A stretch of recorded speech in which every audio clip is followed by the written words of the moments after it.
Siswa SMK Negeri 1 dan siswa SMA Negeri 2 Biren kembali terlibat tawuran.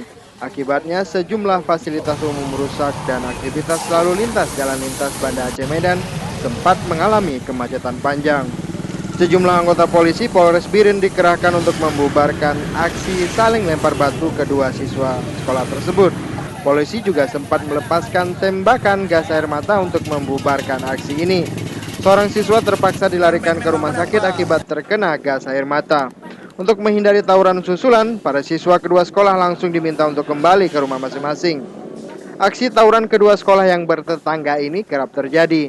Pada Maret lalu, sejumlah kaca SMA Negeri 2 pecah akibat lemparan batu dari siswa SMK. Dari Kabupaten Biren, Muhammad MY melaporkan untuk Aceh Video.